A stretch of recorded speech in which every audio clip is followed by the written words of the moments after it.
आता पाहूयात मुंबईतल्या टॉप 5 बातम्या। मुंबई, ठाणे आणि पालघरमध्ये वादळी वाऱ्यासह पावसाची शक्यता असून हवामान विभागाने येलो अलर्ट दिलेला आहे। तसेच काही भागामध्ये पावसाच्या जोरदार सरी कोसळण्याची शक्यता आहे। विजांच्या कडकडाटासह वादळी वाऱ्याची शक्यता, नागरिकांनी सावधगिरी बाळगण्याचं आवाहन करण्यात आलेलं आहे।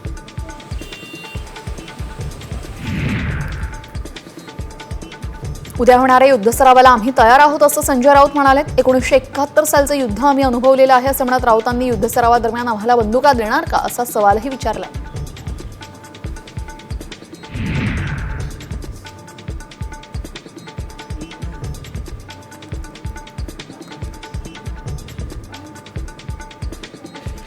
अहिल्यानगरमधील चौंडीमध्ये आज ऐतिहासिक कॅबिनेट बैठक घेण्यात आली। यावेळेस अहिल्यादेवी होळकर स्मृतिस्थळासाठी 681 कोटींचा निधी मंजूर करण्यात आला। तर राज्यातील मंदिरांच्या विकासासाठी 5503 कोटींचा आराखडा मंजूर झालेला आहे। तसंच वैद्यकीय महाविद्यालय स्थापन करण्याची घोषणा फडणवीसांनी केलेली आहे।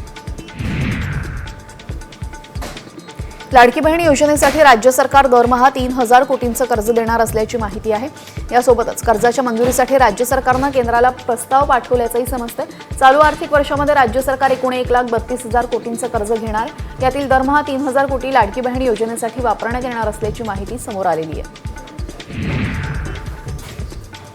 मुंबईची जीवनवाहिनी असलेल्या बेस्टच्या भाड्यामध्ये या आठवड्यापासून वाढ होण्याची शक्यता आहे। मात्र परिवहन प्राधिकरणाकडून अद्याप लेखी प्रत मिळालेली नाही। ती प्रत मिळाल्यानंतर 8 मे पासून भाडेवाढ लागू करण्याची तयारी बेस्ट प्रशासनानं केलेली आहे।